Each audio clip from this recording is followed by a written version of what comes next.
प्रिय विद्यार्थियों, आज हमारा टॉपिक है प्रशासनिक राज्य के दोष। भारत एक प्रशासनिकीय राज्य है और प्रशासकीय जो राज्य है या प्रशासनिक राज्य जो है उसकी लोक कल्याण राज्य से अंतर या तुलना। तो इससे पूर्व हम लोगों ने जो प्रशासनिक राज्य है उसका अर्थ, उसका विकास, उसकी विशेषताएं, उसके गुणों का अध्ययन किया था। तो आज हम ये तो 3 नए बिंदु प्रशासनिक राज्य के उसके बारे में पढ़ेंगे। तो इसके साथ ही आज ये क्या है, अध्याय हमारा समाप्त हो जाएगा। सबसे पहले हम पढ़ते हैं प्रशासनिक राज्य के दोष।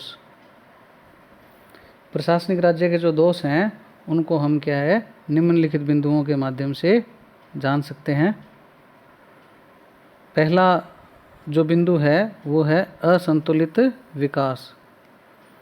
प्रशासकीय राज्य के कंधों पर क्या है, बहुत ज़्यादा जिम्मेदारी होती है और उनकी पूर्ति के लिए क्या है, उसके पास दक्ष, विशेषज्ञ और कुशल कार्मिक नहीं होते। इस कारण क्या है, कुछ क्षेत्रों में क्या है, स्वाभाविक रूप से क्या है, असंतुलित विकास की स्थिति उत्पन्न हो जाती है। दूसरा जो दोष है प्रशासनिक राज्य का वो है जनता को पूर्ण संतुष्टि नहीं। प्रशासनिक राज्य द्वारा जनता की विभिन्न प्रकार की आवश्यकताओं की पूर्ति करने से जो सरकार है उस पर क्या है, जो लोग हैं सरकार पर लोग बहुत ज़्यादा निर्भर हो जाते हैं और जनता अपनी ओर से बिना किसी पहल के या प्रयास के छोटी छोटी सेवाओं और कार्यों के लिए क्या है, वो राज्य से अपेक्षा करती रहती है, जिससे राज्य द्वारा सभी जो जन आकांक्षाएँ हैं उनको पूरा कर पाना क्या है, उनके लिए संभव नहीं हो पाता और जिससे क्या है, राज्य जो है वो जनता को पूर्ण संतुष्ट नहीं कर पाता। तो ये भी क्या है, इसका एक दोष है। तीसरा दोष जो है वो है यथास्थितिवादी। प्रशासनिक राज्य समाज के सामाजिक और आर्थिक पुनर्गठन और विकास की व्यापक योजनाएं बनाता रहता है, अपने हाथ में लेता है, परंतु नौकरशाही और इसके माध्यम से जो ये योजनाएं क्रियान्वित की जाती है प्राय नियमों के द्वारा, विनियमों या पुराने जो दृष्टांत हैं उनसे क्या संचालित होती है और यथास्थितिवादी जो पैटर्न है उसको ही अपनाया जाता है, जो जैसा चल रहा है उसके हिसाब से ही। और ऐसी स्थिति में क्या है, हमेशा ये आशंका बनी रहती है कि नौकरशाही जो है, जो यथास्थितिवादी है, उसके रहते क्या है, सामाजिक, आर्थिक और जो पुनरुत्थान जो है और जो व्यापक परिवर्तन की जो योजनाएं हैं वो क्या है, कुशलतापूर्वक क्रियान्वित हो पाना बड़ा ही मुश्किल होता है। तो इस प्रकार से क्या है, यथास्थितिवादी नौकरशाही के माध्यम से जो परिवर्तन की एक उद्देश्य है या आमूलचूल या सामाजिक पुनरुत्थान का जो उद्देश्य है वो प्राप्त होना बड़ा मुश्किल हो जाता है। चौथा जो दोष है इसका, जन सहभागिता का अभाव। प्रशासकीय राज्य जो होता है उसमें जन सहभागिता की आकांक्षा बड़ी कम होती है, क्योंकि अधिकांश लोगों के पास क्या है, सरकारी नीतियां जो होती है उनका समर्थन करने के लिए न तो टाइम होता है और न ही सुझाव होता है। वास्तविकता यह है कि ज़्यादातर योजनाएं सरकार के द्वारा प्रेरित और क्रियान्वित की जाती है और जन साधारण का उनसे कोई खास लगाव नहीं होता। अगला जो दोष है प्रशासकीय राज्य का वो है कार्यपालिका की निरंकुशता। प्रशासकीय जो राज्य है उसमें कार्यपालिका में यह प्रकृति पाई जाती है कि वह सरकार के जो दोनों अंग हैं उनकी शक्ति को क्या है, क्षति पहुंचाकर अपनी स्थिति को क्या है, मजबूत करती है।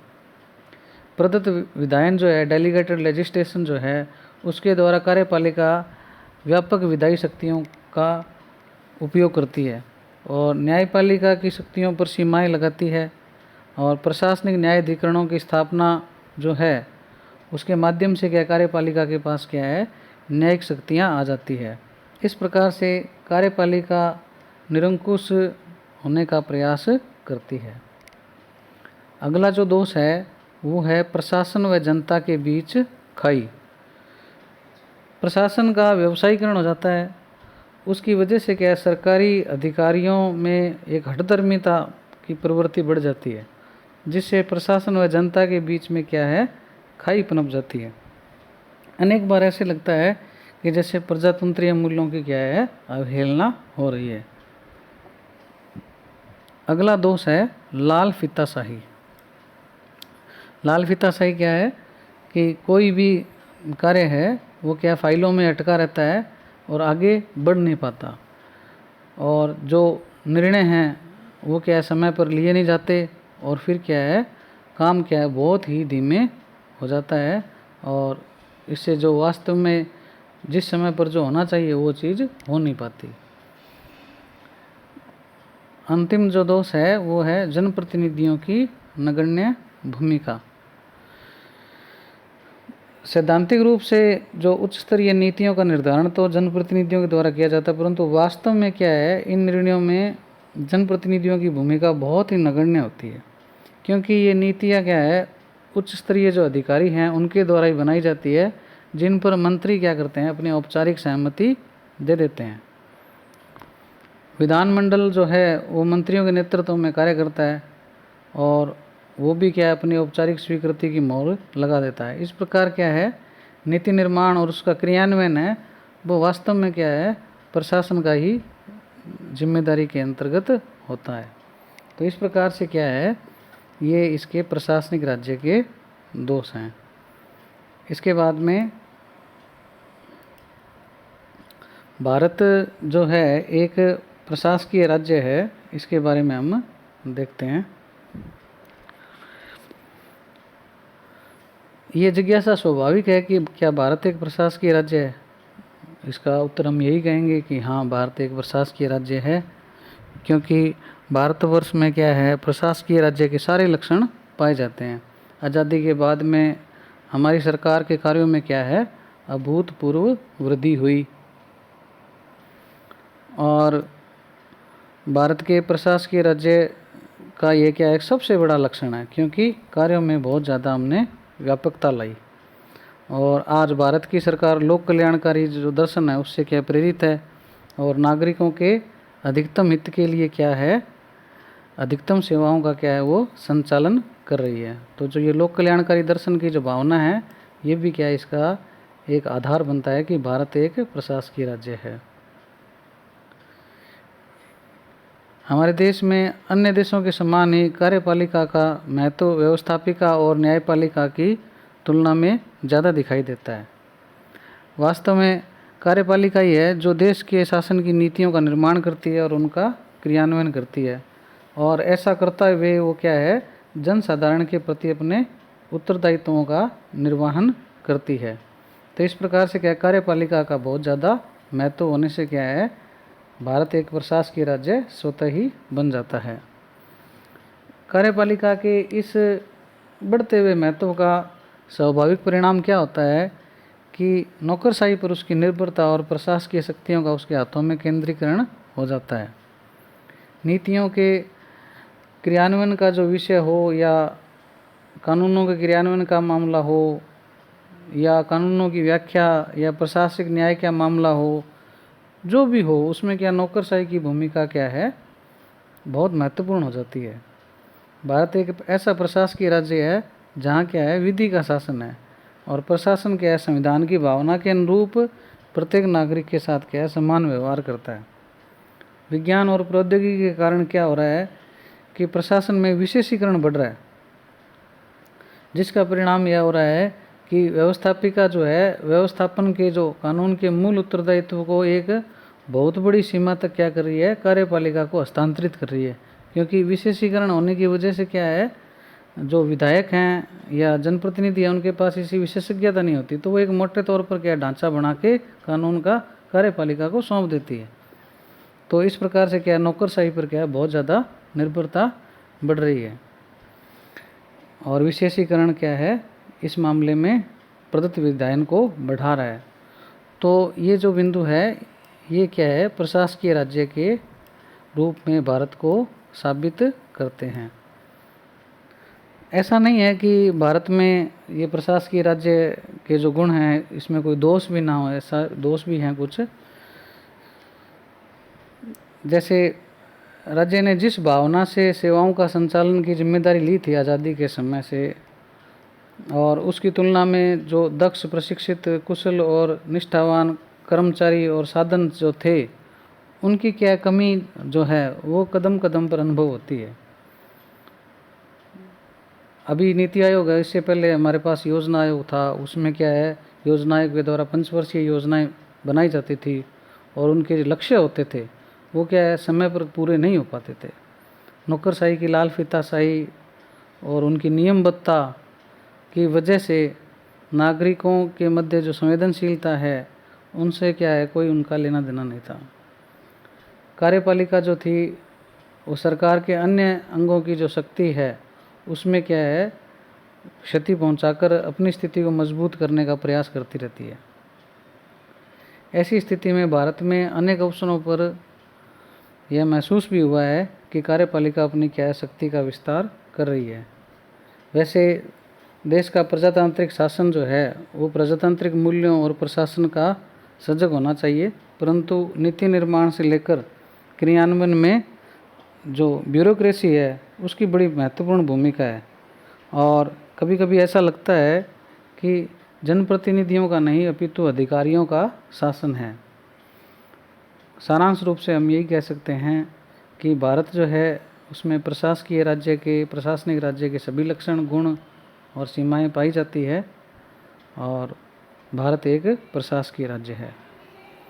इसके पश्चात हम अगला जो बिंदु है वो है लोक कल्याणकारी राज्य और प्रशासकीय राज्य, उसमें अंतर। इसमें देखिए, पहला अंतर जो है, लोक कल्याणकारी राज्य जो है उसमें क्या है, शक्ति का विकेंद्रीकरण होता है। विकेंद्रीकरण का मतलब ये होता है कि जब सत्ता जो है उच्च स्तर से निम्न स्तर की ओर जाती है, यानी जो हायर लेवल से निम्न लेवल, जो नीचे के पद हैं या स्तर हैं सरकार के, वहाँ तक जब जाती है तो उसको हम क्या कहते हैं, विकेंद्रीकरण। जबकि प्रशासकीय राज्य जो है उसमें शक्ति का क्या पाया जाता है, केंद्रीकरण पाया जाता है। अर्थात सारी की सारी शक्ति जो है वो उच्च स्तर पर क्या है, केंद्रित रहती है। दूसरा जो अंतर है, लोक कल्याणकारी राज्य में लोकतांत्रिक व्यवस्था का पक्षधर और ये समर्थक होता है लोक कल्याणकारी राज्य, जबकि प्रशासकीय राज्य जो है उसमें कभी कभार लोकतांत्रिक व्यवस्था का क्षरण होता दिखाई देता है। क्योंकि क्या है, इसमें ज़्यादा ब्यूरोक्रेसी पर निर्भरता हो जाती है। तो उस स्थिति में क्या है, ब्यूरोक्रेसी क्या है, लोकतंत्र की भावनाओं का कभी कभी क्या है उसमें लोप दिखाई देता है, जबकि लोक कल्याणकारी राज्य में ऐसा नहीं होता। तीसरा अंतर जो है वो है, लोक कल्याणकारी राज्य जो है उसमें नौकरशाही की शक्तियाँ कैसी होती है, नियंत्रित होती है। अर्थात क्योंकि उसमें लोकतंत्र हावी है, जनप्रतिनिधियों का कंट्रोल रहता है, तो उससे क्या है, शक्तियाँ क्या है, नियंत्रित रहती है। जबकि इसमें क्या है, प्रशासकीय राज्य में नौकरशाही की शक्तियाँ अनियंत्रित होती है, क्योंकि सब कुछ क्या है, ब्यूरोक्रेसी के माध्यम से ही हो पाता है। चौथा अंतर है, लोक कल्याणकारी राज्य जो है वो निरंकुश शासन, उसमें कोई संभावना नहीं होती कि निरंकुश हो सके। लेकिन प्रशासकीय राज्य जो है उसमें क्या है, निरंकुश शासन की क्या आशंका रहती है। पांचवा जो अंतर है, नियमों की तुलना में जन आवश्यकताओं को क्या है, महत्व दिया जाता है। लोक कल्याणकारी राज्य में नियमों पर जोर नहीं दिया जाता, जनता की क्या आवश्यकताएं हैं उनको देखा जाता है। जबकि प्रशासकीय राज्य ब्यूरोक्रेसी के द्वारा, नौकरशाही के द्वारा संचालित होता है, तो उसमें नियम और तकनीकों पर बहुत ज़्यादा बल दिया जाता है। उससे क्या है, एक लोचशीलता खत्म हो जाती है और यथास्थितिवादी होता जाता है। लोक कल्याणकारी राज्य जो है उसमें सामान्यतः मानवीय तत्वों और मूल्यों की उपेक्षा नहीं होती, क्योंकि वो लोकतंत्र पर आधारित है। और इसमें ऐसा नहीं होता, उसमें मानवीय तत्वों की क्या है, उपेक्षा कर दी जाती है, क्योंकि इसमें जो ब्यूरोक्रेसी है वो नियमबद्ध होती है। इस प्रकार से हम कह सकते हैं कि प्रशासकीय राज्य में नौकरशाही की अनियंत्रित शक्तियाँ होती है तथा वे नियमों पर ज़्यादा बल देते हैं, जिसके परिणाम स्वरूप क्या होता है, मानवीय तत्वों और जन आवश्यकताएं जो है उनकी उपेक्षा की आशंका रहती है, जबकि लोक कल्याणकारी राज्य में ऐसी आशंका नहीं रहती। तो इस प्रकार से आज ये चैप्टर हमारा पूरा हो गया है। तो तो आपको इससे संबंधित जो भी जानकारी हो लेनी, कोई ऐसा लग रहा हो, तो आप मुझसे क्या है कमेंट्स या व्हाट्सएप के माध्यम से ले सकते हैं।